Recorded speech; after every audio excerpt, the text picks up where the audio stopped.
Mira esto. Mira esto, ¿ves?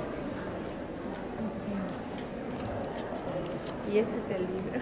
Ay, sí, qué hermosura. Le tapo la cara.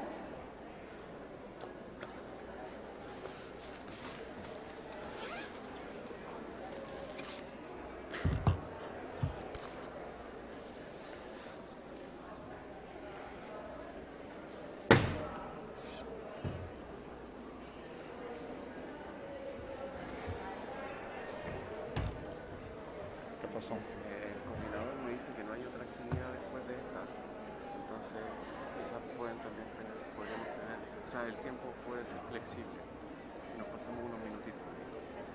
Ok. Porque son ¿Avisas a Macán? Sí.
Buenas noches a todas y todos.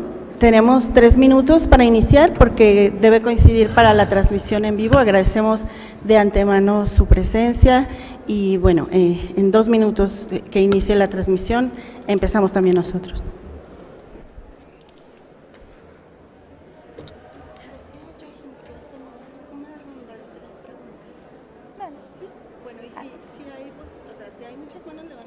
Ah, no, entonces no hago la exposición, yo soy. Después de su exposición.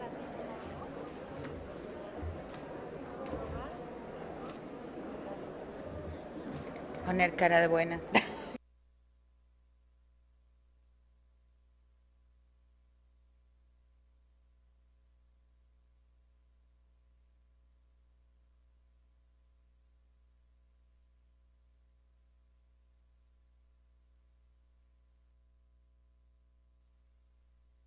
Hola, pero ¿qué? Sobre el libro, ¿qué digo? Sobre el libro.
Buenas noches a todas y todos. Es para mí un honor participar en esta mesa y presentar a una de las mujeres más importantes del feminismo decolonial latinoamericano. La doctora Rita Segato ha escrito extensamente sobre la violencia de género, la raza y la colonialidad.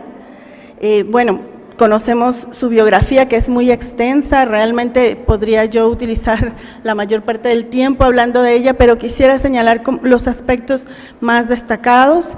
Ella es profesora emérita de la Universidad de Brasilia, donde fue docente del Departamento de Antropología, actualmente investigadora de nivel máximo del Consejo Nacional de Investigaciones Científicas de Brasil. Es coautora de la primera propuesta de acción afirmativa para garantizar el ingreso de estudiantes negros e indígenas en la educación superior en Brasil y coautora con 41 mujeres indígenas de todas las regiones del país de una primera propuesta de acciones afirmativas y políticas públicas para mujeres indígenas en el Estado brasileño. Pues Rita Segato tiene 7 honoris causa otorgados por distintas universidades. También tiene 2 cátedras que llevan su nombre y numerosos premios, entre los que quiero destacar. En 2018 recibió el Premio Latinoamericano y Caribeño de Ciencias Sociales 50 años. También recibió el Premio Fanon de la Asociación de Filósofos Caribeños y recientemente el Premio Daniel Cosío Villegas que otorga el Colmex en honor también de la doctora Segato. Entre sus obras destacan La guerra contra las mujeres, Contra pedagogías de la crueldad, La crítica de la colonialidad en 8 ensayos y una antropología por demanda, La escritura en el cuerpo de las mujeres asesinadas en Ciudad Juárez y Las estructuras elementales de la violencia. Como Laboratorio Visiones de Paz del Centro Calas y Fil Pensamiento, hemos invitado a la doctora Segato a dialogar después de tantas dificultades que ha representado y sigue representando la pandemia de la COVID-19. Este espacio es una forma de celebrar que aquí estamos y honrar la memoria de las personas a quienes la pandemia nos ha arrebatado. Nos apegamos a ese derecho al que refiere Rita, al derecho a la desobediencia, en su texto Contra pedagogías de la crueldad, para hablar desde la libertad y tomarnos el atrevimiento de cuestionar el orden establecido que convierte a las personas y su trabajo en mercancías por el carácter precario del empleo. Se apropia del territorio y los recursos de las comunidades bajo la lógica de un paradigma de explotación que supone una variedad de formas de desprotección y precariedad de la vida. En México podemos dar cuenta de la dimensión de la tragedia de la violencia, pues nuestro país se encuentra inmerso en una crisis humanitaria. Doy algunos ejemplos. En materia de desaparición de personas, hay más de 94,000 sin ser localizadas hasta la fecha, y en el caso particular de las mujeres, la mayoría de las desaparecidas tiene entre 14 y 16 años.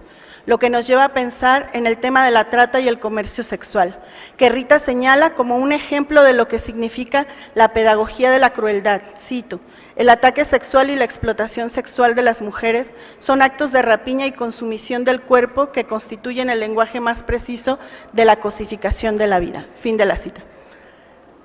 También en México existe una grave crisis forense. Se ha denunciado que hay más de 52,000 cuerpos sin identificar. La cantidad de cuerpos y segmentos de cuerpos recuperados de incontables fosas clandestinas en el país, más de 2,000 hasta ahora, son muestra del horror.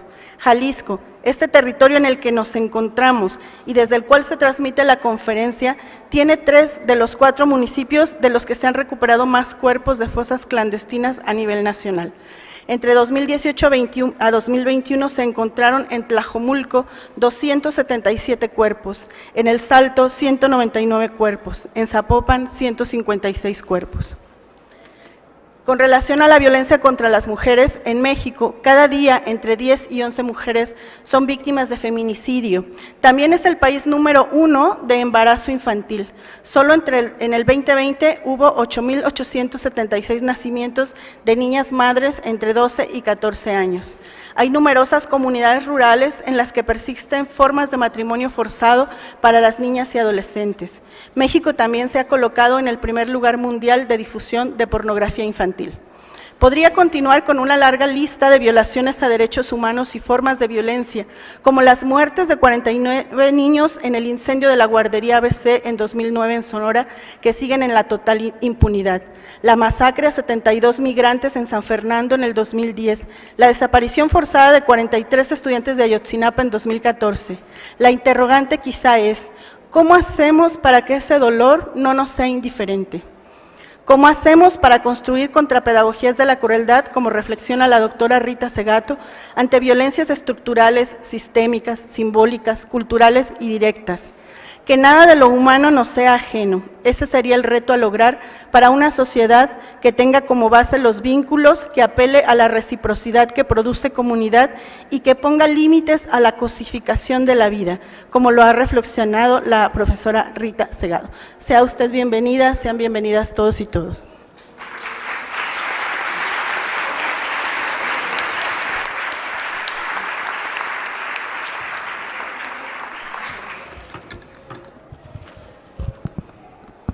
Bienvenidas y bienvenidos también de mi parte.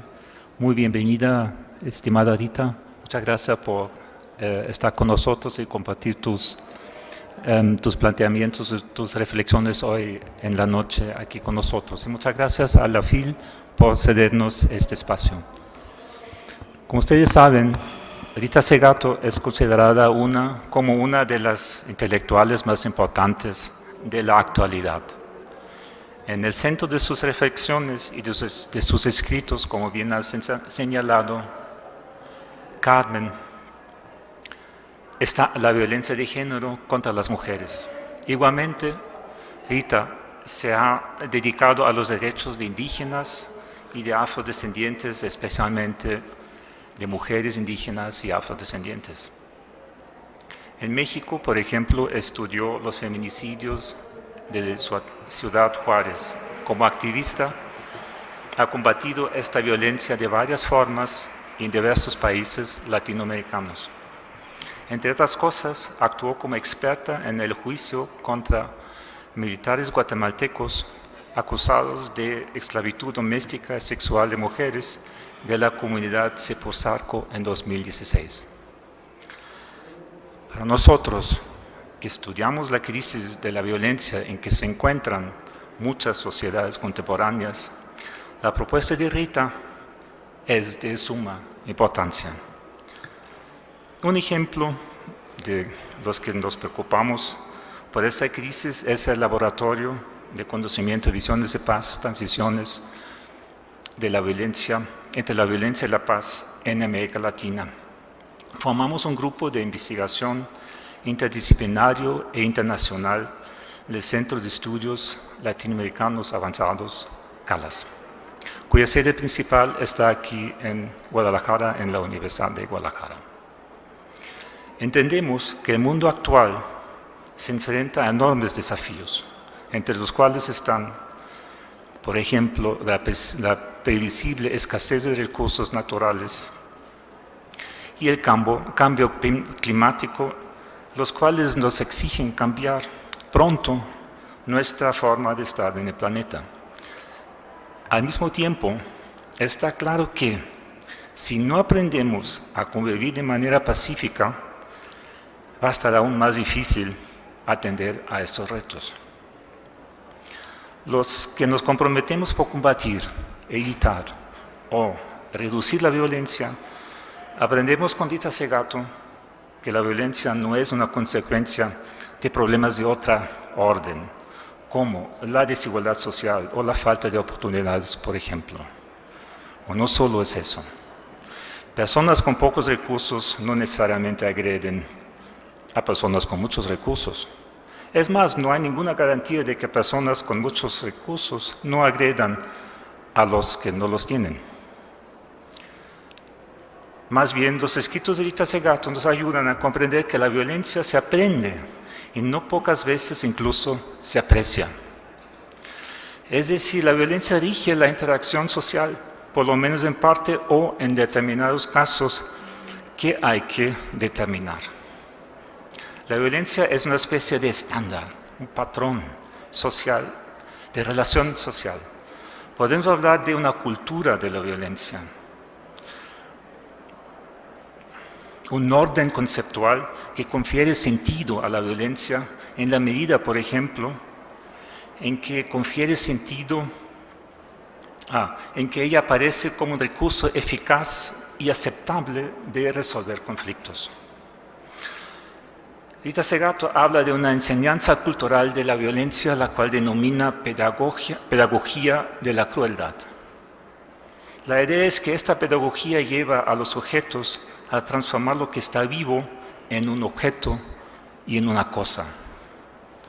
La finalidad es convertir también, y quizás principalmente, lo que está vivo en mercancía. Según la autora, así se promueve la insensibilización de los sujetos ante la violencia y ante el sufrimiento de los demás. Rita Segato insiste en que esta violencia no se dirige solo a las mujeres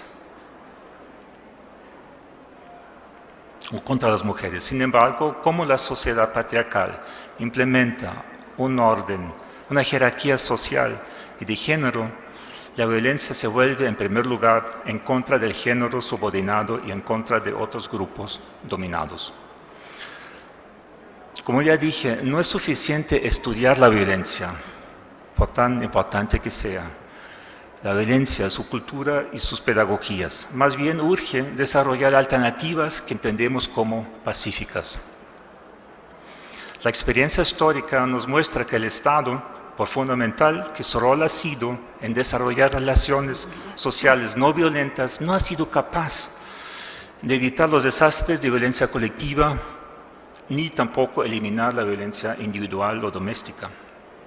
Por este motivo entendemos la importancia de iniciativas y movimientos ciudadanos para resistir y contrarrestar a la violencia, su cultura y sus pedagogías.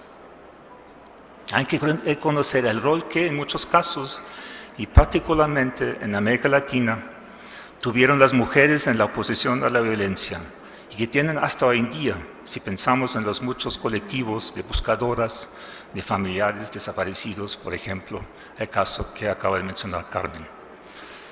Rita Segato nos habla también de esta contrapedagogía no violenta que las mujeres desarrollan a partir de sus experiencias y prácticas de arraigo comunitario. Rita, es un honor muy grande que estés aquí con nosotros hoy. Muchas gracias por haber aceptado hablar de lo que podríamos tal vez llamar políticas femeninas que se oponen a la cultura patriarcal de la violencia. Esa es la palabra. Muchas gracias.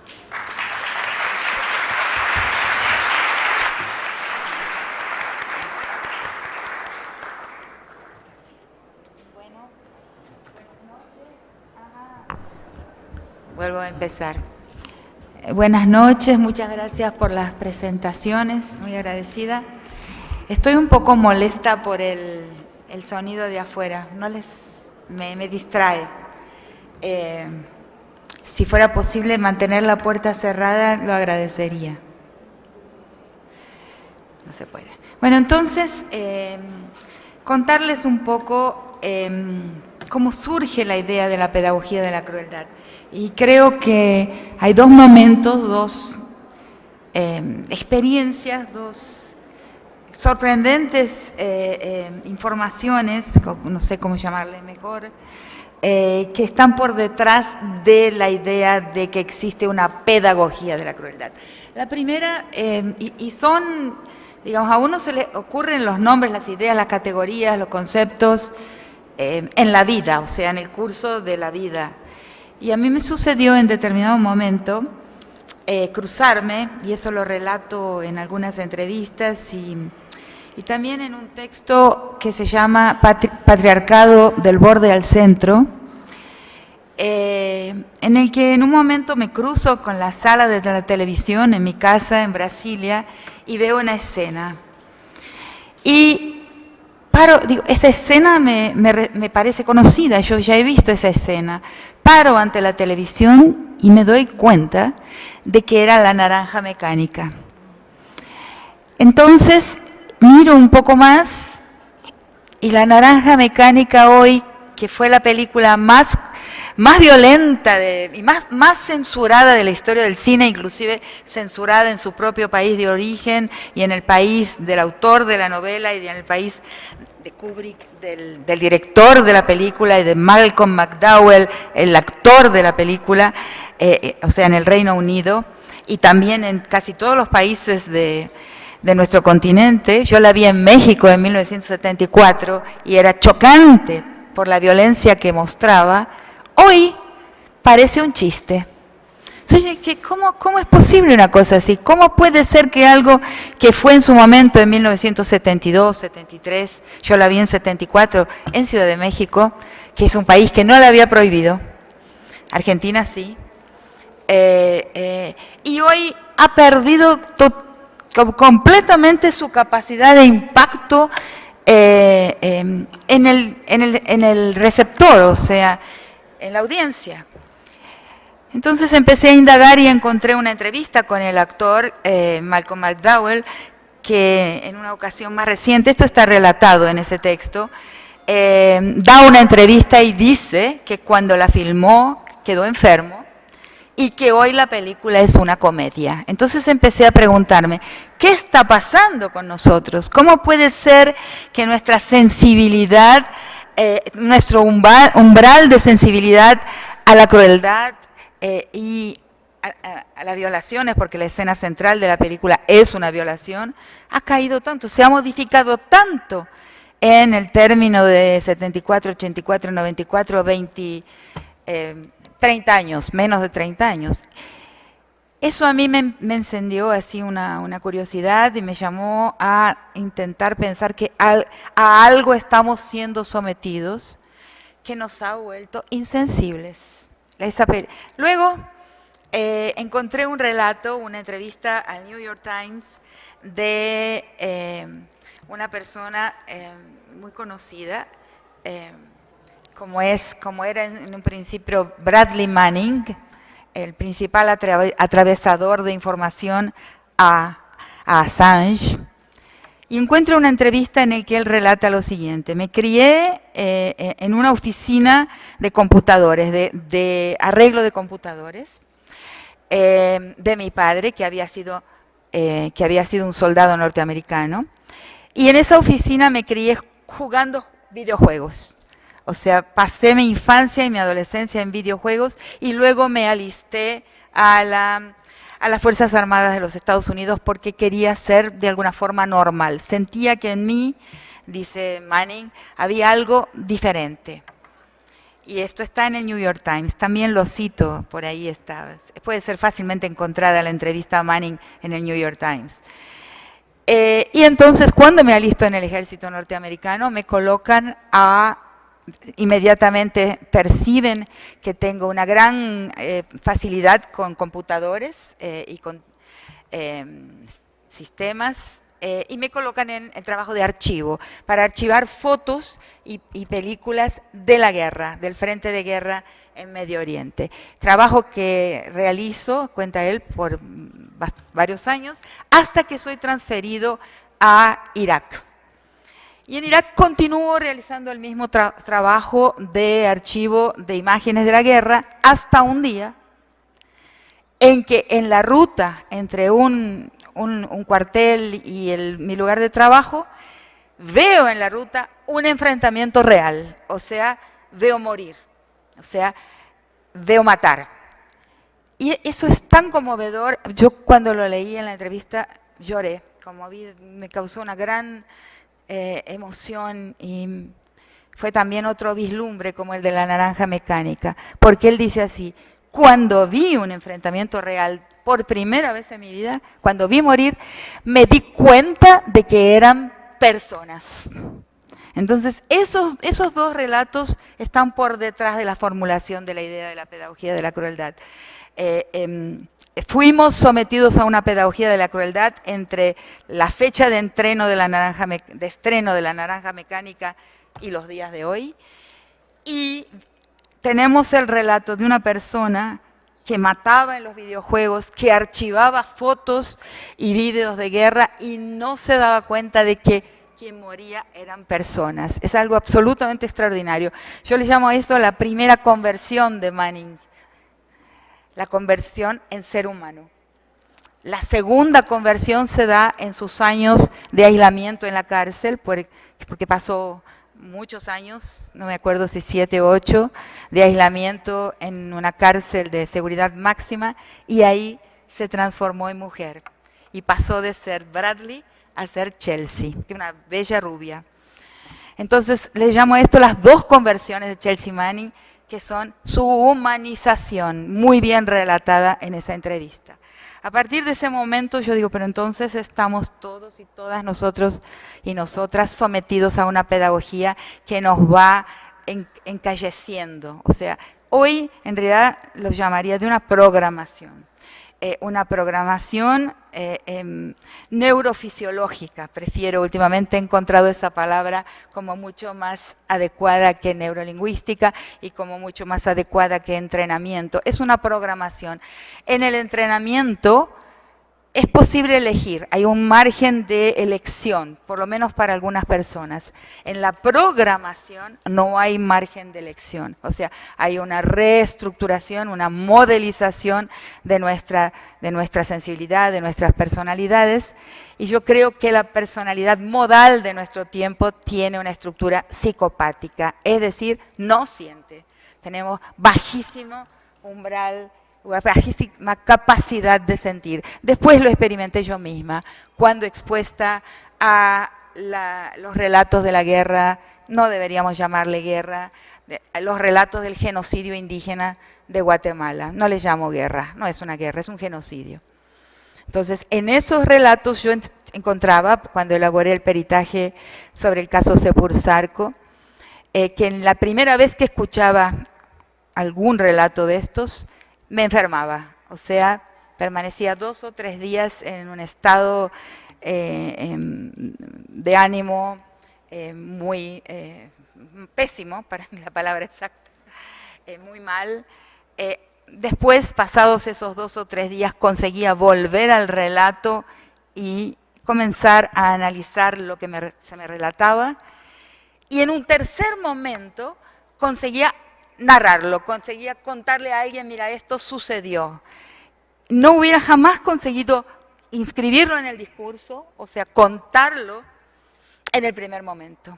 Eran 3 pasos de desensitización, de normalización, de transformación de mi sensibilidad al punto de conseguir considerar ciertos actos como posibles, caso que no era la realidad en el primer momento. En la primera vez que los escuchaba, no los consideraba relatos posibles, relatos humanos.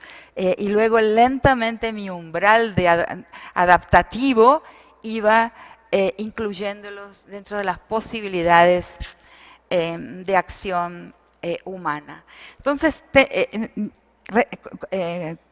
propongo esa categoría de pedagogía de la crueldad como una forma de hablar de esto y claro, al mismo tiempo empiezo a pensar qué hacemos, ¿no? ¿Qué se hace con un mundo que ha normalizado al extremo, ¿no? las formas de crueldad? Ese ojo rapiñador, depredador de cosas, ¿no? Que es un ojo en realidad que en nuestro continente se inicia con la guerra colonial, con la guerra de conquista. El ojo del conquistador, lejos de su espacio de origen, llega a estas nuevas tierras que no son América, que no son de indios, sino son las tierras ignotas, y ve en ellas algo apropiable, ¿no? Y algo apropiable son cosas. Y cuerpos apropiables para la violación, para el trabajo servil, para el trabajo esclavo, son cosas también.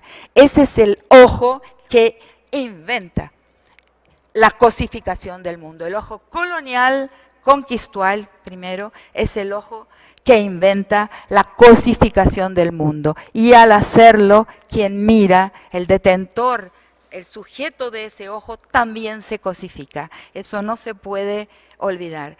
Cuando el ojo cosifica el mundo, el sujeto de ese ojo también se vuelve cosa. Es una realidad inevitable. Eso es un proceso constatable. Entonces, ahí se inicia esa cosificación de la vida que sigue y está en aumento hasta hoy, ¿no? Como he dicho, no es solamente, como creíamos en un momento, que existe una colonialidad permanente. Lo que existe es una conquistualidad permanente. Esa pequeña palabra la he agregado yo al vocabulario inicial de un gran autor, un gran maestro para mí, como fue Aníbal Quijano. Él habló de la colonialidad permanente, pero si estamos próximos al espacio donde hay uranio, donde hay litio, donde están esos elementos de un paisaje que es un paisaje vivo, un paisaje de memoria, un paisaje de arraigo, un paisaje indispensable para que seamos humanos. Si hay esos elementos, ese paisaje será inevitablemente en los días de hoy un paisaje de conquista. Entonces la conquistualidad, dependiendo de dónde vivamos, tendremos la experiencia de que la conquista todavía está en curso y nunca se terminó, o sea, no hubo un cierre del proceso. Por eso ahora hablo de una conquistualidad permanente. Y esa conquistualidad permanente está asociada a un ojo predador, y a un ojo predador es necesariamente un ojo cosificador. Solo las cosas pueden ser apropiadas, solo las cosas pueden ser destruidas sin dolor. Entonces, tenemos que ese ojo corresponde a una estructura de personalidad psicopática, o sea, no vincular, donde no hay sentimiento, donde no hay empatía, donde no hay compasión, en el sentido inclusive budista de ese término, ¿no? El sentir con el otro. No más somos capaces de sentir con el otro. Entonces, ¿por dónde? ¿Cuál es la pregunta aquí es, ¿cuál es la punta del hilo para deshacer esa madeja, deshacer ese enredo que nos ha capturado y nos ha colocado en esa situación, ¿no? En México, especialmente, ¿no? Como digo, México se ha juarizado, ¿no? Hubo una juarización de México. Entonces, el cuerpo de las mujeres es como nada el lugar donde esa cosificación, esa apropiación, esa predación sobre la vida, sobre el cuerpo vivo, se realiza de una forma más como un síntoma de esta situación, como un síntoma de esa realidad. ¿Cómo deshacer eso que nos atrapa? ¿Será posible? ¿Cómo volvernos nuevamente vinculares, sensibles? Bueno, podríamos estudiar el caso Manning. ¿En qué momento Manning se da cuenta de lo que muere es gente? ¿No? Y cómo dice, antes de eso no me daba cuenta de que lo que moría es gente. Cuánto se tarda en el morir, cómo es sufrir. Y ahí tenemos una dificultad humana que es la dificultad también de relatar, expresar, manifestar el sufrimiento físico, ¿no? Entonces, en ese problema del encierro del sujeto humano, en su experiencia de sufrimiento físico, de dolor, ahí tenemos también una gran dificultad. ¿Cómo formamos personas? ¿Cómo interactuamos con los otros de una manera en que de nuestro ser, de nuestra persona, emana una humanización, ¿no? Eso yo he pensado bastante, no he llegado todavía al final de esa búsqueda, pero pensemos un poco en el movimiento de las mujeres, son los movimientos de las mujeres, pues en plural me gusta más. O sea, no me gusta la manera en que las vanguardias patrullan los movimientos y pretenden la formación de un acuerdo, generar un consenso monolítico. No me gustan las vanguardias. Les tengo una desconfianza porque siempre van a dar en algún tipo de autoritarismo. El interior del movimiento también lo tenemos, ese intento de monopolizar, tener la vara moral, ¿no? La superioridad moral, la vara moral es lo peor que le puede suceder al ser humano. Lo aprendí en una página de Said. Nunca la voy a olvidar cuando me encontré con esa página 17 de la introducción de Imperialismo y Cultura en la edición inglesa. Él cita a un administrador colonial, a un administrador británico en la India, que dice lo siguiente: lo que permite a un pueblo colonizar a otro no es ni la superioridad tecnológica, ni la superioridad intelectual, ni la superioridad económica, no, ninguna de estas, ni la superioridad bélica, ninguna de estas formas de superioridad permite colonizar, o sea, dominar a un pueblo. Y él dice, esta cita de Said, de este administrador colonial, lo que permite colonizar es la superioridad moral. Moral. Eso quedó en mí así, se marcó con fuego. Entonces, cuando hay dentro del movimiento feminista esta pretensión de moralidad, es eso que llamo un feminismo pilgrim, que es un feminismo de los puritanos fundadores, no es por ahí, no es por ahí. Entonces, ¿por qué? No, me perdí, estoy un poco mal. Hoy no estoy hablando bien como otras veces, pero es normal, o sea, puede ser también, puede ocurrir, ¿no? Pero lo que estoy diciendo, para mí, por lo menos, tiene pleno sentido. Entonces, el movimiento feminista, ¿qué ha pasado? ¿Por qué no ha conseguido contener, ni siquiera amesetar los feminicidios, las torturas sobre el cuerpo de las mujeres, las violaciones? ¿Por qué no ha conseguido, mucho menos, hacer disminuir los números, ¿no? de esas agresiones fatales, letales, de intensa crueldad, ¿no? Y yo creo que ha sido por una excesiva fe estatal, que no comparto, una excesiva fe jurídica, que no comparto, por lo menos para nuestros países. Y ahí he pensado también, ¿por qué? ¿Por qué el Estado fracasa, a pesar del avance en las leyes, ¿no? Ha habido una gran productividad legislativa, ha habido una gran productividad en términos de instituciones, de políticas públicas, pero nada, no conseguimos frenar la crueldad, no conseguimos frenar, porque estamos hablando de una civilización, estamos hablando de una civilización que se genera, que se gesta en el proceso conquistal colonial. Las leyes no lo contienen. Y tiene que ver también, y quizás por ahí voy a parar, tiene que ver también con nuestros estados, con los estados de este lado del mundo, cuya historia no es la misma historia de los estados del otro lado del mundo, por ejemplo, el estado alemán, francés. Los estados en el territorio europeo son el resultado de una historia de las sociedades europeas, con sus guerras, con sus alianzas, con sus conflictos, con su redibujamiento de las fronteras, rediseño de las fronteras entre los países, pero esos estados van siendo el resultado de esa historia. Nuestros estados no son el resultado de la historia de nuestros pueblos, de ninguna manera. No es solamente porque allá del otro lado hubo guerras, claro que sí, no es solamente por situaciones de guerra, es que no como invención, como la invención de un artefacto, que es la invención del Estado, esa invención no fue de acá.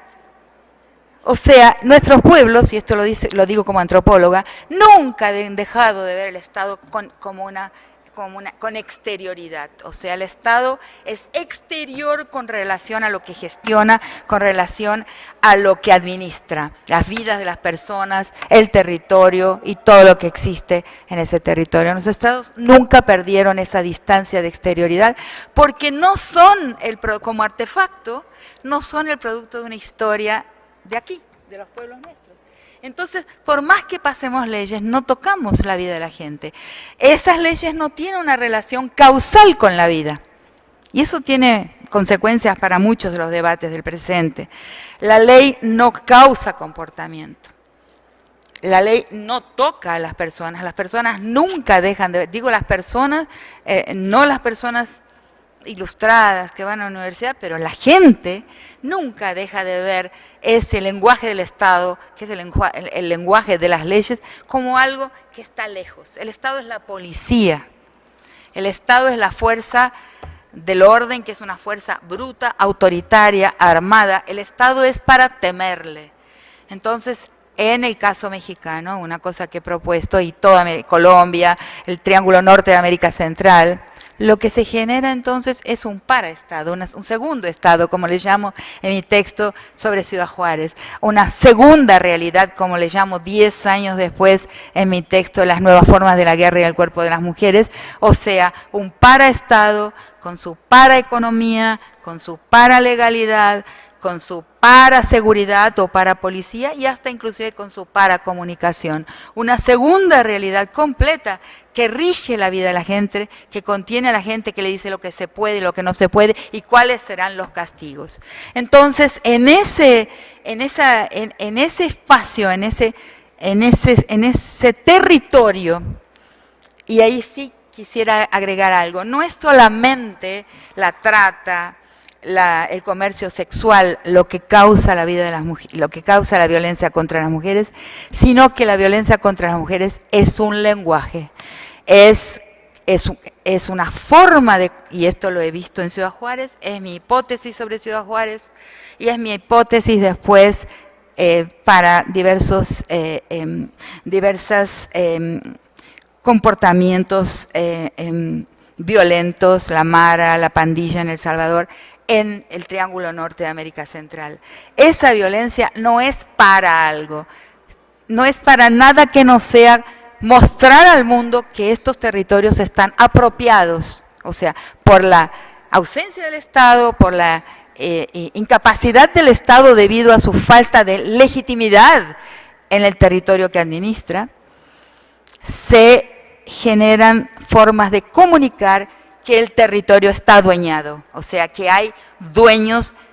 Son crímenes, dicho de otra forma, son crímenes de jurisdicción, o sea, de jurisdicciones apropiadas por los dueños de esas jurisdicciones que muestran su capacidad, que muestran su impunidad.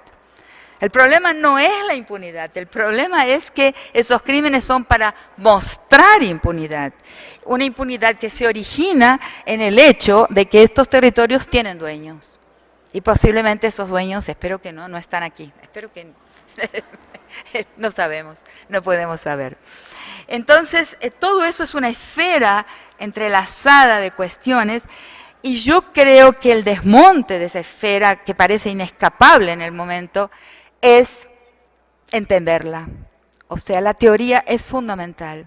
Y la teoría no es otra cosa que la dación de palabras, o sea, el donar palabras para nombrar lo que vemos, para nombrar lo que existe alrededor nuestro, porque solo lo nombrado puede ser efectivamente tratado, puede ser efectivamente sometido a un proceso de transformación voluntaria, ¿no? Entonces, pensar es fundamental, nombrar es fundamental, identificar lo no nombrado, ¿no? de esta esfera de cuestiones, lo que todavía está en sombra, o sea, fuera del campo visual, identificarlo e ir poniéndole nombres y ahí, a partir de ahí, en una situación, en una práctica de vincularidad, hablarlo. O sea, comenzar a hablarlo con la gente. O sea, no es que el Estado tenga que ser abandonado, que la legislación tenga que ser abandonada, pero tenemos que darnos cuenta que no estamos venciendo que no estamos consiguiendo éxito en el campo legislando, por ejemplo, trabajando, colocando todas las fichas de nuestro esfuerzo en el campo estatal. ¿No? Yo creo que hay que volver a la calle, al cuerpo a cuerpo y a la transformación del mundo en un vis-a-vis, de una forma relacional con la gente. El abandono de las élites ilustradas, de ese vis-a-vis, de ese cuerpo a cuerpo con la gente, ha permitido la entrada de iglesias hiperconservadoras en los espacios y que sí trabajan en contacto estrecho con la gente y que sí trabajan también para impedir, para obstaculizar el avance de nuestra propuesta, la propuesta de las mujeres y la propuesta de una politicidad femenina que es de otro tipo. Entonces, hemos dejado espacios libres, huecos libres para que se instalen fuerzas hiperconservadoras que defienden la perpetuidad del adueñamiento del mundo, la perpetuidad del poder. No sé si paro por ahí y abrimos para preguntas. O sea, es también importante mencionar que el patriarcado es un sistema político, disfrazado de religión, disfrazado de moralidad, disfrazado de costumbres, de buenas costumbres. Pero en el fondo, por detrás de estos disfraces, se trata de un orden político. Por eso todo crimen sexual contra mujeres y contra hombres también, aunque los hombres no los denuncian muy poco, pero también lo sufren en algunas situaciones, como las situaciones concentracionarias en mi país o en Guatemala. Lentamente van surgiendo denuncias de hombres de violación, o sea, de feminización cruel, dolorosa. Entonces, esa violencia sexual, por el porque el patriarcado es un sistema político, el primer orden de poder y robo de prestigio y de valor, y también el primer sistema jerárquico. Por esa razón debemos estar muy atentos cada vez que el crimen contra las mujeres, el crimen sexual, es arrinconado en la intimidad, es arrinconado en el espacio de lo íntimo y de lo libidinal, como un crimen menor, ¿no? A veces, y es un problema de las izquierdas también, ¿no? Es un problema en el que estoy en este momento intentando pensar y es muy difícil porque sufro ataques por eso, ¿no? Cuando un gran revolucionario como Ortega está dando su gran discurso del primer año de la victoria sandinista, un discurso inflamado, ¿no? Revolucionario, hacía 2 años que estaba violando a su antenada, que comienza a violarla cuando tenía 10 años. Entonces, todo eso necesita ser revisto, o sea, necesita ser revisado. Y tenemos que entender que si no hay una atención al primer orden de poder, que es el patriarcado, como un orden político, los crímenes sexuales como crímenes plenamente políticos y no de la intimidad, ningún proceso revolucionario va a llegar a destino. Eso es fundamental. Entonces, yo creo que es una tarea colectiva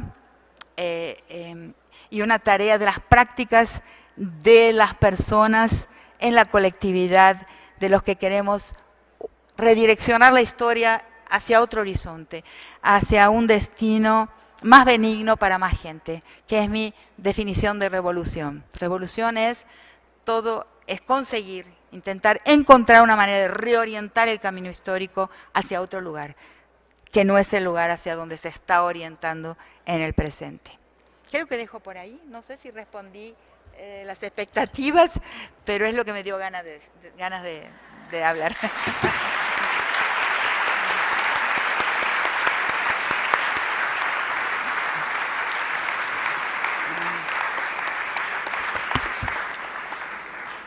Muchas gracias, estimada Rita, por sus palabras, y nos alegra que le haya dado gana decir esto, porque creo que desmontar el orden patriarcal debe ser una de las prioridades para poder avanzar en esa transformación social que anhelamos hacia mundos sin tanta violencia. Queremos abrir el micrófono a preguntas. Sé que el tiempo en la FIL siempre es corto, pero les queremos proponer que para facilitar el trabajo, quienes van a preguntar se pongan aquí en el centro y ahí tomamos las preguntas en vez de pasar por todo el auditorio, si nos hacen favor.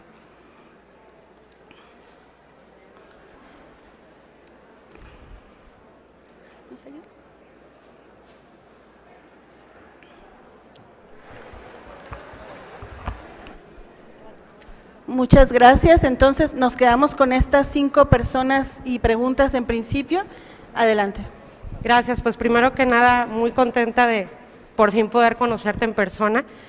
Tengo varias preguntas sobre varias ideas que has hecho a lo largo de muchos años, pero bueno, en principio quisiera hablar un poco sobre cómo tú identificas al violador como un moralizador, ¿no? Cómo dices que en realidad la violencia sexual no está centrada en el ejercicio de la sexualidad, sino que principalmente es un ejercicio del poder. Sí. Y hablas también, has modificado un poco el concepto que tienes sobre los mandatos de masculinidad, que hoy en día lo refieres como una cofradía. Entonces, mi duda va centrada en función de, ahora que decías que hay una fe ciega en el Estado, en México se está gestando mucho la atención y la sanción y la erradicación de la violencia sexual, principalmente a través de la elaboración de instrumentos normativos, de protocolos, de pensar en la sanción, en modelos reeducativos, etcétera. Entonces quisiera saber qué es lo que piensas tú al respecto, cuál es en realidad una respuesta un poquito más cercana fuera de este modelo punitivista que podríamos incorporar, principalmente yo que me desempeño en una institución de educación superior, ¿qué podríamos hacer para pensar en un nuevo modelo o en una nueva forma de prevenir estas violencias, que principalmente las que se gestan son de violencia sexual? Gracias. Ok. Todas. Es que esas son como 3. Hay que sentarnos 2, ¿no? 2 y después seguimos. Sí, sí, sí. Hola, hola. Bueno, este proceso de inculturación que tú llamas pedagogía de la crueldad nace aisladamente en Occidente, ¿no? Y este discurso concuerda con lo que con la trayectoria de Grossfogel y Dussel, ¿no? Que no entiendo bien. Tenés que hablar un poco más fuerte porque con el barbijo es difícil. Ok, ok. De nuevo, este proceso de inculturación al que tú sueles referirte como pedagogía de la crueldad nace aisladamente y concuerda con lo que dice Grossfogel y Dussel, ¿no? En Occidente, y se propaga a base de la colonización.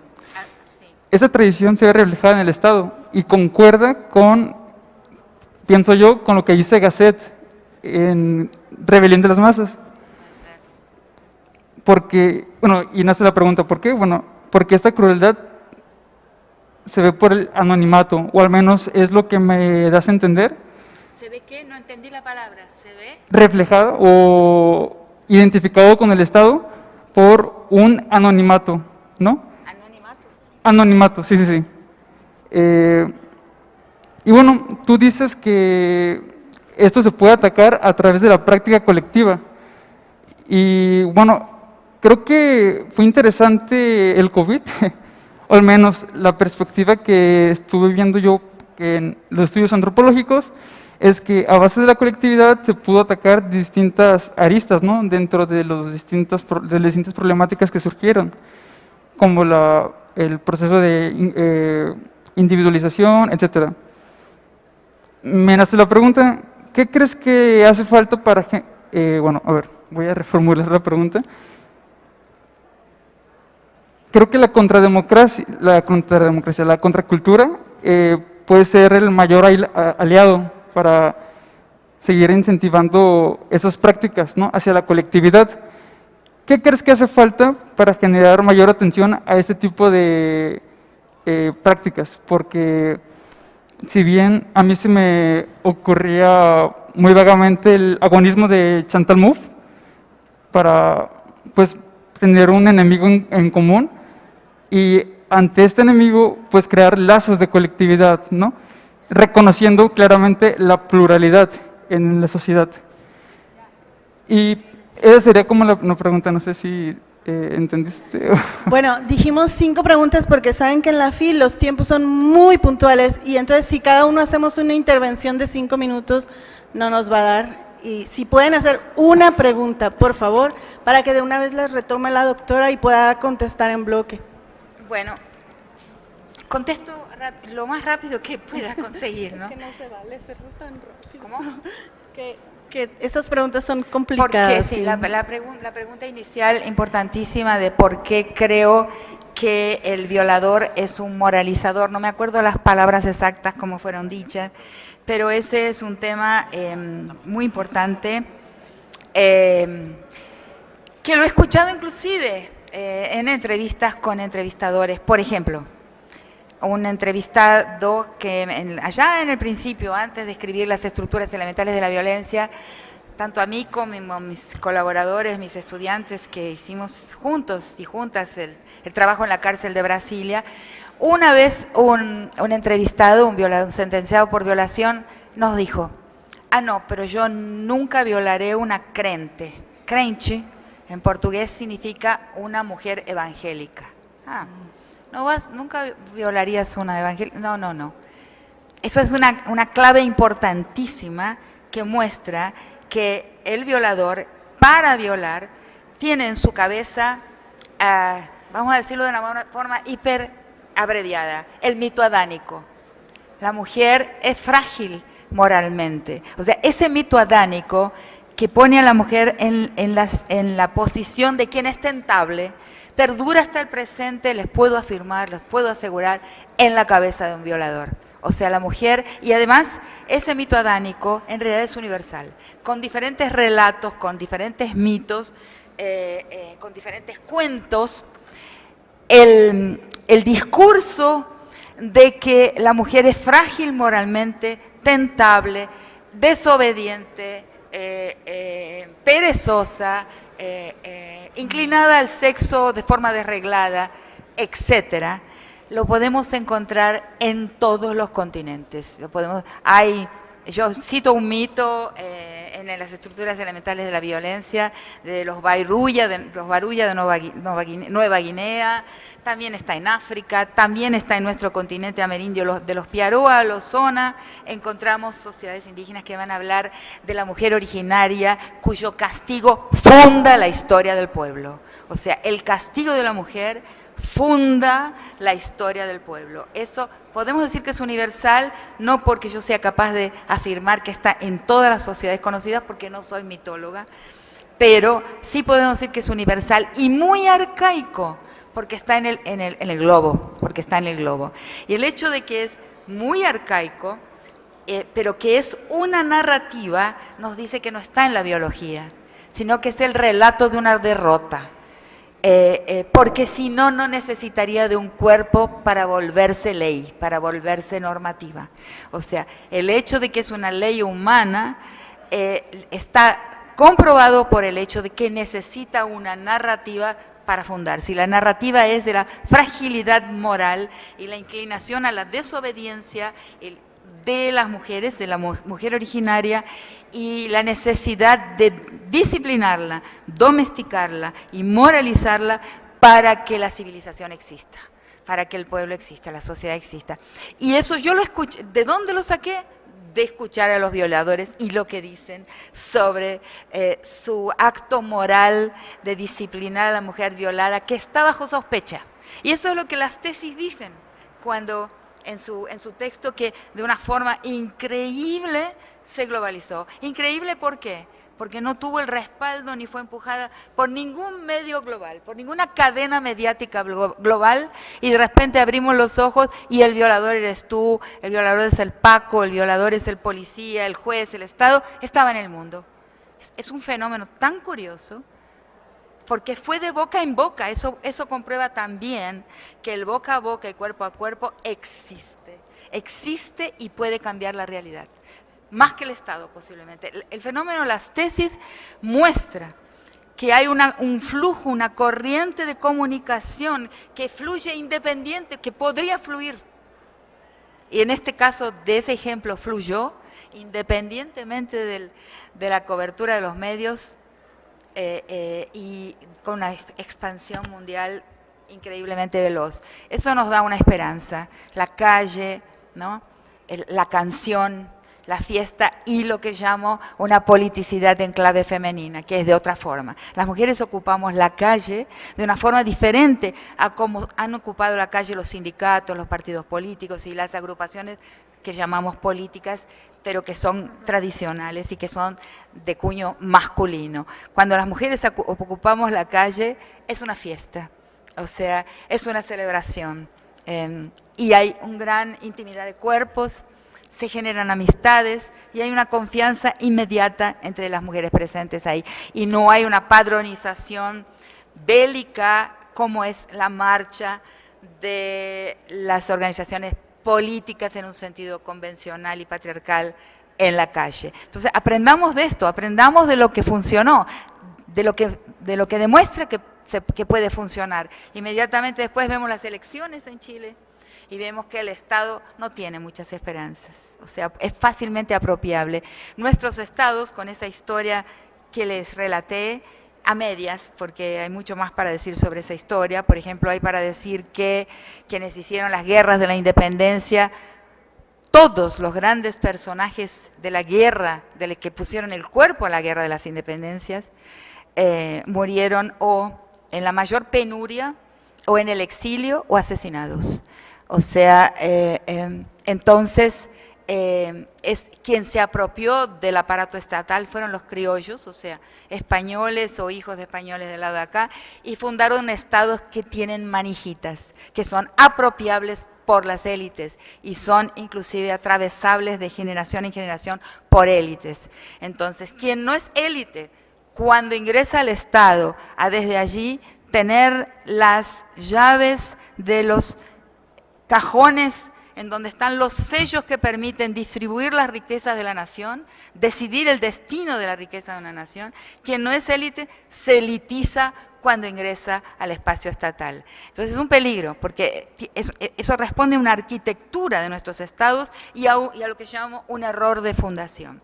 Yo creo que no es para abandonar la legislación, la lucha por las leyes y el trabajo en las instituciones estatales, que es importante. He visto algunos ejemplos extraordinarios en Argentina, que es el país donde vivo ahora, como por ejemplo he visto funcionar un centro de varones y he visto deshacerse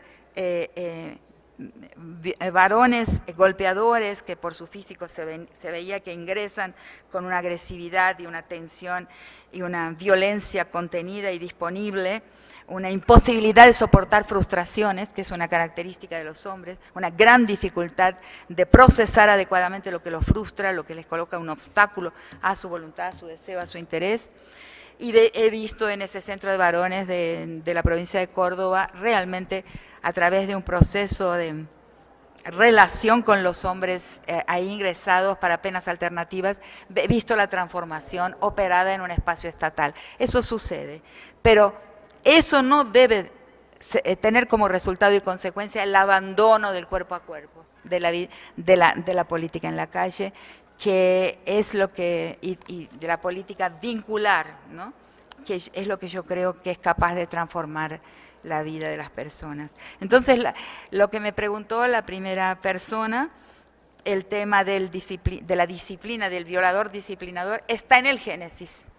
O sea, la mujer es inmoral por su naturaleza, por su cuerpo.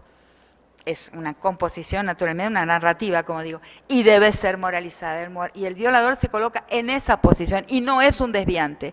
Y la prueba de que no es un desviante ha sido descubierta hace mucho tiempo, en los años 50, cuando se descubre por primera vez, y eso lo relato y lo argumento en mi libro Las estructuras elementales de la violencia, cuando se descubre algo que no pasó todavía al sentido común, no pasó a la mentalidad colectiva, y que es que la violación es un acto en sociedad. O sea, el violador no está solo. La mayor parte de las violaciones se dan en grupo, en pandilla. Quiere decir que no es un desviante, que no es un anómalo, que no es un enfermo, sino alguien que actúa en sociedad y que lo que está haciendo ahí es compartido en una mentalidad colectiva. O sea, entonces eso demuestra que la violación es un acto plenamente social, pero es un acto.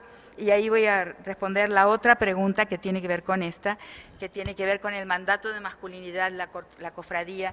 En mi primer estudio de la violación de calle, del crimen común de la violación, identifico eso, ¿no? Que el violador está acompañado, a veces físicamente y a veces en su paisaje mental, pero no está solo. Él actúa para otros, es un espectáculo a los ojos de sus pares. Y le llamo eso la fratria o la cofradía masculina en mi primer texto. Lentamente hacia el presente, después de Ciudad Juárez, Guatemala y El Salvador, voy a entender que esa fratria tiene una estructura corporativa y que el patriarcado, la masculinidad, el grupo de los hombres en el orden político patriarcal tiene una estructura corporativa. Y esa estructura corporativa tiene dos características principales. La primera es la lealtad corporativa. El crimen mayor no es ni el asesinato, ni la agresión a la propiedad, nada. El crimen mayor es la deslealtad corporativa. Y esa primera corporación, que es la corporación de hombres en un orden patriarcal, se va a replicar después en todas las corporaciones que conocemos. La otra característica es que es jerárquicamente en su interior. La masculinidad es jerárquica. Existe macho alfa y macho omega, o sea, existe un respeto entre los hombres a quien representa mejor, o por su intelecto, o por su riqueza, o por su cargo político, por alguna de sus potencias transformadas en poder, y las potencias que he mapeado son la potencia sexual, la potencia bélica, la potencia física, la potencia intelectual, la potencia económica, la potencia política y la potencia moral, que el hombre entiende que tiene que demostrarlas, transformarlas en un espectáculo de poder. Y una cosa que he pensado recientemente y que tengo en puertas pensar mejor es la diferencia entre potencia y poder. ¿Por qué la potencia tiene que transformarse en un espectáculo de poder? Es un error originado en el mandato de masculinidad. El mandato de masculinidad dice que el hombre debe demostrar algo. Y eso ya está en las estructuras, ya está en lo que escuché de los violadores. Tiene que mostrar algo a sus pares, a los otros hombres y también a las mujeres. Si no lo muestra, perderá la titulación. Entonces, masculinidad es un título, en el sentido de un estatus. Y como tal debe ser comprobado constantemente. ¿Y cómo se comprueba? Mediante lo que dice el mandato de masculinidad, que causa la muerte prematura de la mayoría. Todos los hombres mueren antes en todos los países del mundo, por diferentes razones, pero sobre todo más por aquí en nuestro continente, porque probando un niño de 14 años que ya pudo matar, que ya pudo torturar, le muestra a sus pares que ya es un hombre. Si no desestabilizamos ese error, si no desmontamos ese error, no vamos a conseguir transformar la historia. El fin del mandato de masculinidad, ¿cómo se conoce? Es el fin de una era, es el fin de la prehistoria patriarcal de la humanidad. No sé, entonces esto. Primero hablé de cofradía y fratria, fui más inocente, después hablé de corporación. Y esa corporación masculina, esa estructura de lealtad férrea a la corporación como primer valor, y de una jerarquía interna, o sea, el más musculoso, mi tío más rico, ¿no? Mi papá respeta más a su hermano que es más rico, que tiene un cargo mejor en la universidad, lo que sea, pero en los hombres hay una especie de respeto jerárquico. Son muchísimo más obedientes que nosotras las mujeres. El hombre obedece. Cuando alguien gana una batalla, el otro se curva y obedece y respeta al ganador. Nosotras mujeres no, peleamos para siempre. Es un problema que tenemos.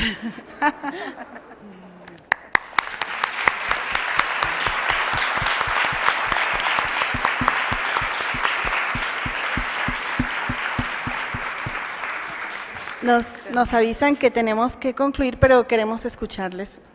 No, pero yo no contesté a este joven muy leído, muy ilustrado, muy erudito. Entonces, muy brevemente, lo que pensé escuchándote, no es una invención lo que hay que hacer. Hay cosas que hay que reatar unas memorias, y eso lo responde Chiapas. Lo leí en Las Mujeres de Chiapas. O sea, a veces el futuro, bueno, y además también en Quijano, que tiene un texto que se llama algo así como El Encuentro del Futuro. Y en quechua y en aymara, algo muy difícil de entender, el futuro está atrás y el pasado está adelante. O sea, como nosotros graficamos en nuestra formación occidental, o más o menos occidental por parte de los latinoamericanos, pero, digamos, pensamos el futuro allá y el pasado atrás, ¿verdad? En el mundo andino, no. El futuro está atrás y el pasado está adelante, ¿no?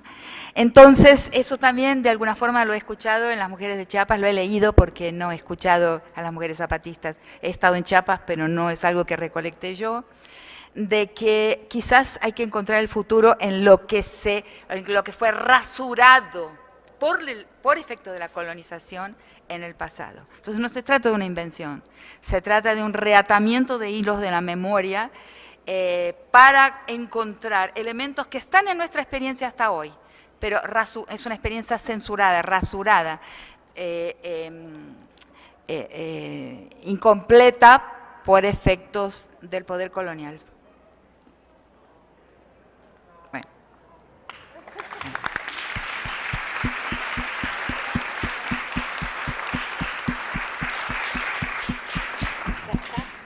Escuchamos a los chicos, por favor.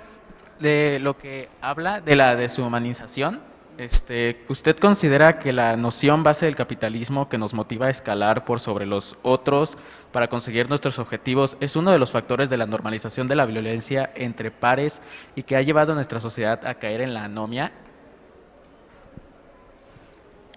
Yo pienso de una forma más general, ¿no? Y la violencia no es entre pares, ¿no? En mi texto, en mi modelo, hay una hay una exposición, un espectáculo de violencia ante pares, ¿no? Porque gracias a eso consigo la titulación de hombre o de jefe o de cabeza de pandilla o de cabeza de cártel. O sea, ahí hay casi una obligatoriedad de violencia. Ahora, lo que sí pienso que sí el proceso que es simultáneo, es decir, es coetáneo, el proceso de conquista, colonización, la fundación del capitalismo, ¿no? Sin minas americanas no existe en realidad acumulación primitiva y el puntapié inicial para el proceso del capital. Capitalismo y modernidad, y ahí está ese es el giro de colonial por excelencia, que descubre que no hay modernidad sin América, que dicho de una forma hipersintética, porque está escrito en diversos lugares, que el invento europeo y el descubrimiento científico europeo antes del evento americano necesitaba una legitimación, una validación desde el pasado sagrado. Eso es Quijano. Solo cuando se tocan estas playas y aparece el evento americano, el descubrimiento y la legitimidad pasa a provenir del futuro. Y el descubrimiento se vuelve un valor. Por eso, inclusive, aunque sabemos que no se descubre algo, porque ese algo estaba habitado, había gente, no es un descubrimiento, pero no podemos abandonar la palabra descubrimiento. Y no la podemos abandonar porque en realidad lo que se descubre es el descubrir. O sea, y aparece el descubrimiento como un valor, y aparece el futuro como la fuente de legitimación. Sin ese giro del pasado al futuro, no hay modernidad. Entonces, en realidad el giro de colonial es percibir esto, percibir la incidencia de nuestro continente, de este espacio aquí, de estas costas, aquí, en originar el giro de la fuente de legitimación, o sea, la importancia del futurismo, la importancia del futuro, la importancia de la invención como un valor en sí. Y eso es la base indispensable para la historia moderna, para el inicio de la modernización del mundo. Entonces tenemos colonialidad, modernización y capitalismo como nacidos en el mismo día, como tres aspectos de una misma historia. Entenderlo así es lo que se llama el giro de colonial, ¿no? Entonces, ¿por qué? No, me olvidé la pregunta. Claro, entonces ahí está el capital, o sea, luego la relación, el capitalismo, claro, estamos todos, habitamos un mismo orden del discurso, para usar el vocabulario de Foucault, el mismo texto, o sea, inclusive en la perspectiva de colonial no se habla jamás de descolonizar. Quien habla de descolonizar y dice que participa de la perspectiva, porque no se puede descolonizar, la historia ya sucedió, ese texto ya somos parte de él, estamos absolutamente atrapados en ese tejido discursivo y de subjetivación que es el texto que habitamos, que es el texto de la colonialidad permanente. Pero lo que podemos abrir es brechas de desobediencia, la invención es de todos. Si lo pensamos así, la invención es de todos. Todos podemos deshilachar esa tela, todos podemos deshilachar ese tejido con desobediencias. Y ahí hay un fuerte contacto, una fuerte convergencia entre la perspectiva de colonial y la perspectiva postestructuralista, ¿no? No podemos pensar en un origen que puede ser reconstruido, en un objetivo puro que debemos, en una utopía mal construida, cuando me acuerdo de la manera en que me fue enseñada en mi militancia adolescente, la idea de utopía como un futuro atrapado. Yo sé cómo debe ser el futuro. La pandemia nos enseñó algo impresionantemente importante, que es la incerteza. Habitar la incerteza y el espíritu trágico de la existencia humana es fundamental. O sea, habitar inclusive una lógica paraconsistente, que no es la lógica purista, occidental, creacionista, monoteísta, porque es poder decir, soy cristiano y también soy pachamámico, por ejemplo. O sea, soy esto y lo otro. A y no A son verdades simultáneamente al mismo tiempo, cosa que la lógica occidental consistente no nos permite hacer. Entonces, en nuestro mundo, sí, yo creo que las sociedades indígenas fueron capaces de sobrevivir a 500 años de masacre porque operaron siempre con una lógica paraconsistente. O sea, es A, pero también es no A. Y ese juego de cintura, como se llama en portugués, esa flexibilidad ante una realidad que la exige constantemente, es una forma de política también. Entonces, por ahí.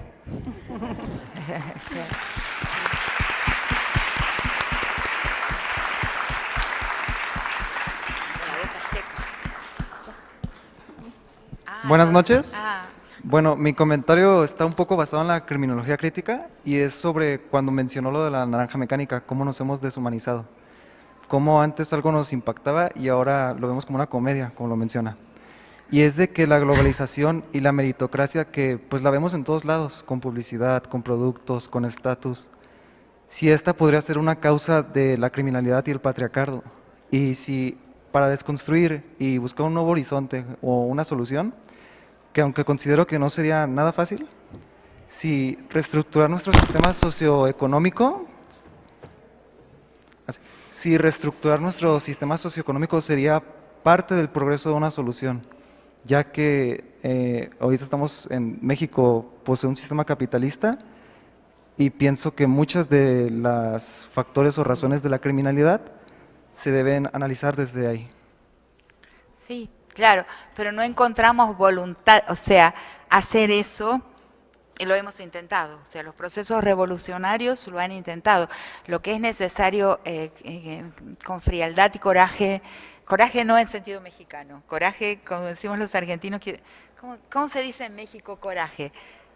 Valentía. Con valentía nos enfrentamos al fracaso de las revoluciones. No sé por qué todas las revoluciones en la historia no consiguieron llegar a destino. Y aunque puedan odiarme mucha gente por decir esto, ¿por qué las buenas intenciones no llegaron a destino? Eso es algo que debemos... hay muchas correcciones a hacer en lo que pensamos ser lo político. Yo desde mi perspectiva, hasta donde he llegado, es a entender que lo político ha excluido la cuestión femenina, la cuestión del género, la cuestión del orden patriarcal. Y estoy convencida de ello.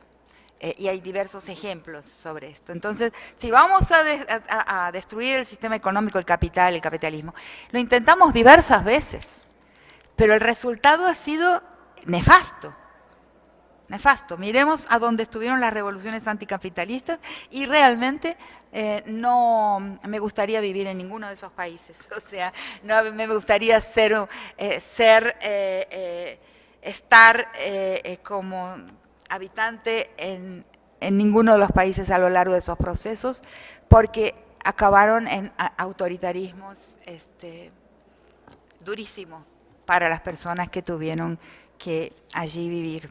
Entonces, hay lo que decía de la utopía, ¿no? Porque el mundo tiene que ser así, el mundo al que hay que llegar, el mundo de llegada tiene que ser así, entonces voy a matar un montón de gente aquí ahora. No, yo soy arendtiana en ese sentido, estoy más con Hannah Arendt, o sea, su crítica a los autoritarismos, tanto del lado estalinista como del lado nazista. Yo estoy más de acuerdo con una visión de que por el lado autoritario, que es el lado en el que cayó siempre la búsqueda de esa utopía, ¿no? Yo creo que hay que buscar otras formas de politicidad. Y entre esas propuestas, que las estoy pensando todavía, estaría una forma de politicidad femenina, que tiene otra característica distinta a la politicidad bélica, burocrática, característica del camino del Estado. Y tengo una teoría sobre el origen del Estado que no es la weberiana. Me da hasta vergüenza decirlo, ¿no? El Estado es la última etapa de la historia de los hombres. Está escrito, no necesito reproducirlo ahora. Porque lo público, el espacio público, que era el espacio del trabajo masculino, pasa a ser una esfera, pasa a englobar y secuestrar todo lo que se pretende político. Yo creo que hay otra politicidad que era plena, que era ontológicamente plena y se encontraba al lado de esa politicidad de lo público, y que era una politicidad doméstica que se transformó en un resto. Entonces, con esa despolitización de la gestión de la vida, que tiene otra historia, y que es la gestión de la vida que siempre hemos hecho las mujeres, y que hasta hoy la hacemos, perdió su calificativo de politicidad, y se transformó en un resto, un margen de la política. Ahí las mujeres empezamos a morir más. Entonces yo creo que hay que repensar lo político. Esa es mi propuesta. No hay mucho más tiempo para desarrollarlo, ¿no? Sí.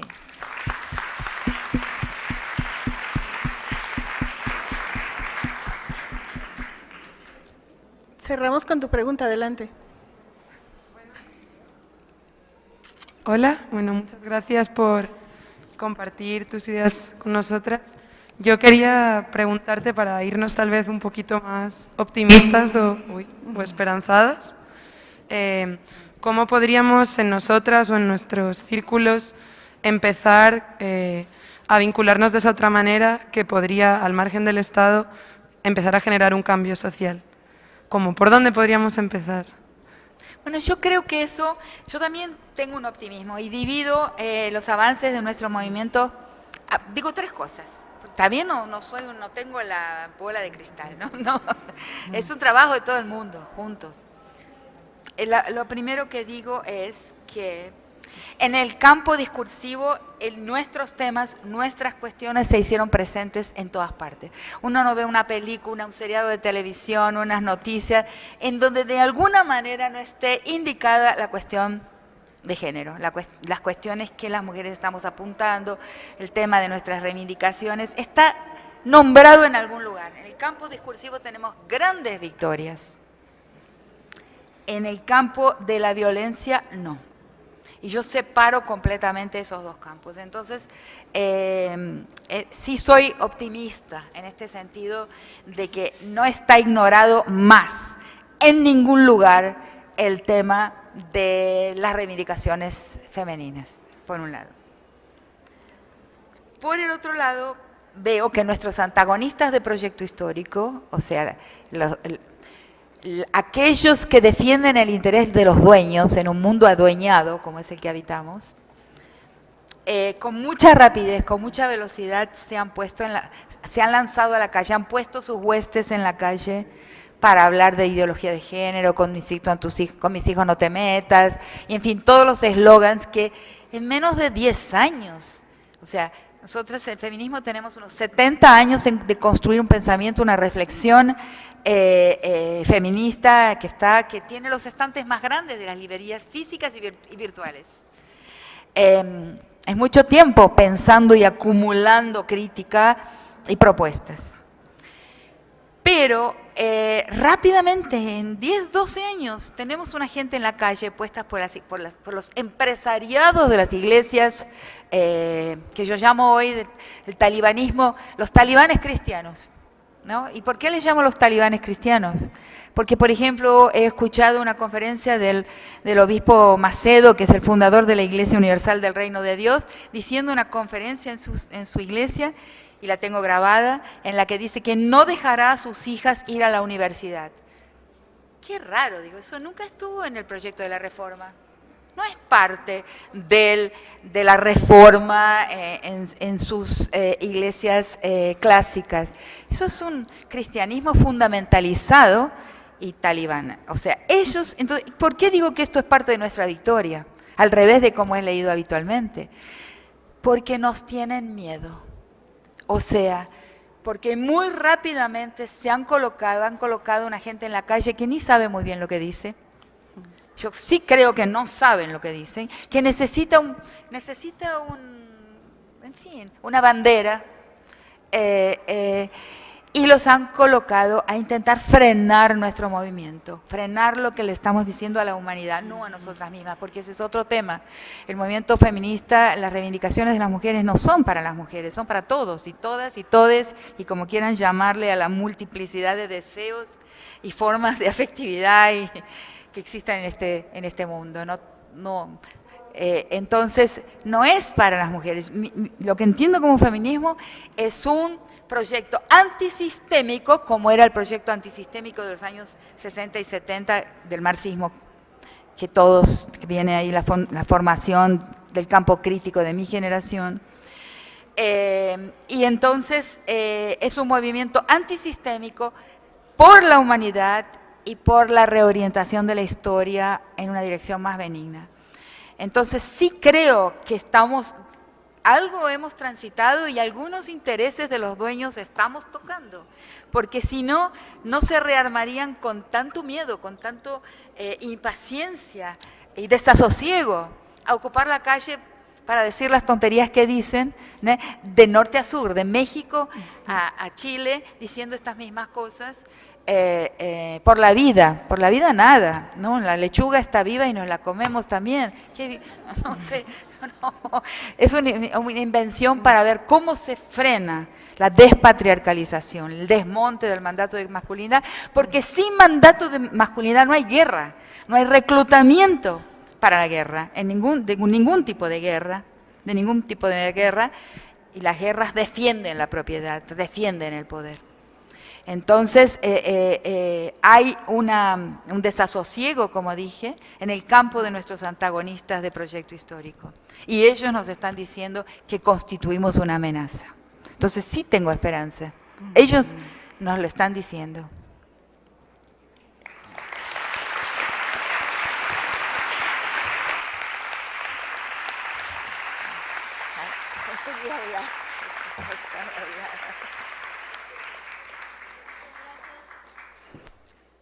Gracias. Muchas gracias, doctora Segato, por esta charla, este diálogo, porque es la primera vez que está aquí en la Feria Internacional del Libro, por haber permitido al Laboratorio Visiones de Paz del Centro Calas pues facilitar este encuentro. A todas, a todos, a todes, a quienes nos siguieron en línea, gracias, y a la FIL también por permitir extendernos un poquito del tiempo establecido y por su amable escucha. Gracias.